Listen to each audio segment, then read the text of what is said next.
Hello, Connection friends. We're going to read a story all about David and Goliath from the Bible. And this is a version of the story from Superbook called A Giant Adventure, David and Goliath. And it's based on a story adapted by Gwen Ellis and published by Charisma House. So just like in Sunday school, I'm going to read the pages and then show you the pictures. Here we go. "I can't do this," Chris whispered to his friend Joy. "You have to, or you can never be in the band. You can do it. Go on." "What if they don't like the way I play?" And with that, Joy gave him a gentle push. "Go on, Chris. Just try."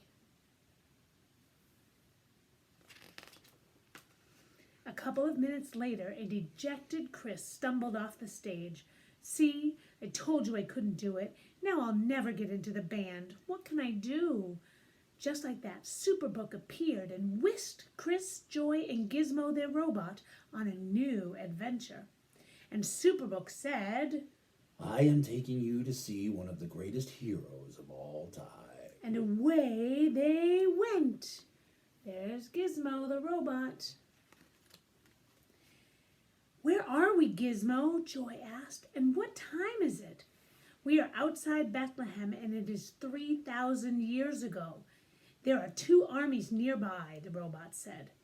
"Armies? Well, that might be cool," said Chris. "Wait a minute," Joy said, scratching her head. "You were scared to play in front of a few kids, and now you're going to join the army?" Here's Gizmo looking out over all that's happening. When the 3 looked around, they saw a young man, a boy really. "Who are you and where are you going?" asked Chris. "I'm David, and I'm taking food to my brothers who are soldiers in a battle." "Can we come with you?" Chris asked. "Sure."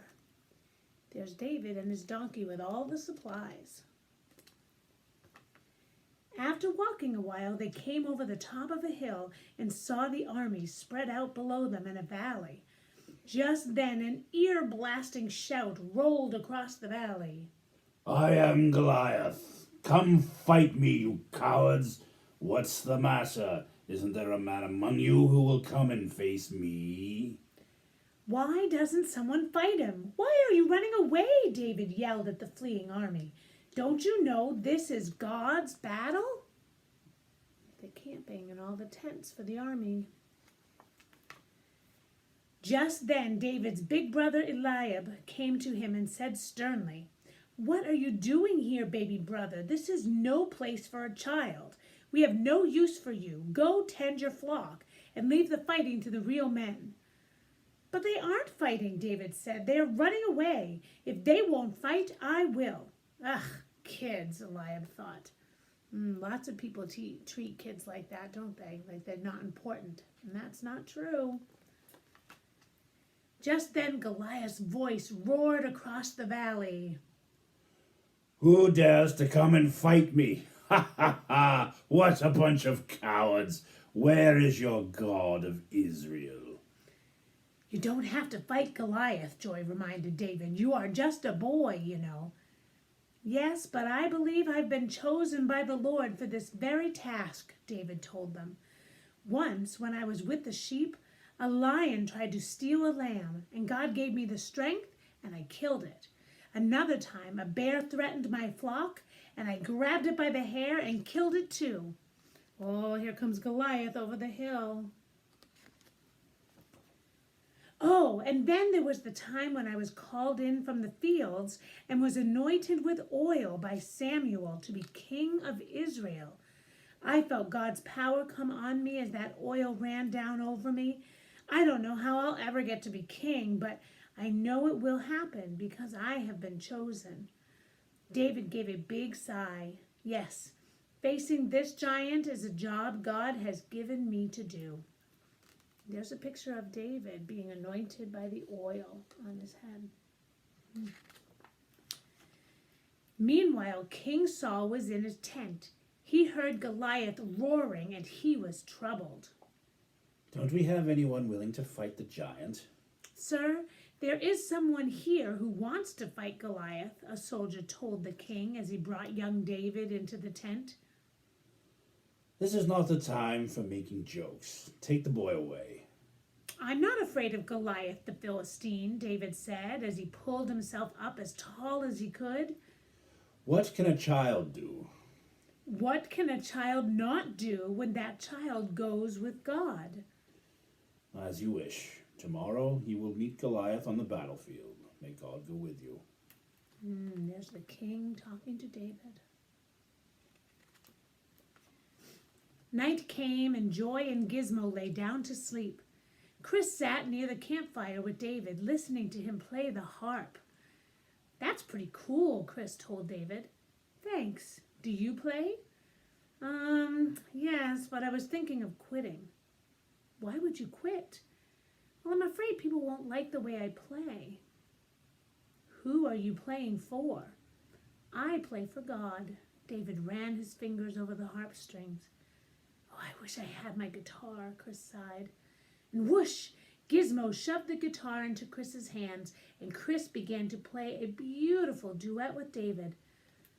Oh, you play as if touched by the Creator God himself, David told Chris. Thanks, so do you, Chris answered.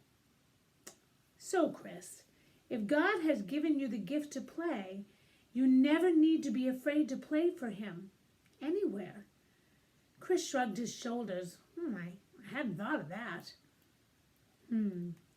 So when God is with us, we don't ever have to be afraid. Let me ask you a question, Chris said. Why do you think that you can beat Goliath when no one else thinks you can? I know in my heart that God is with me and he will give me strength when I need it most. It's like music. If you use your gift, then God will help you when you play. So the size of the giant doesn't matter, and the size of the audience doesn't matter either? Right, David patted Chris on the back.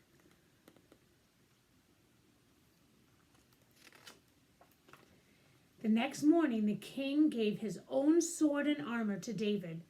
Oh, this won't work, David told King Saul. I cannot walk with these. All right, at least take my shield. Thank you, sir, but no. The Lord will be my shield. And with that, David left the king's tent without any armor at all. He headed straight for a stream and picked up 5 smooth stones.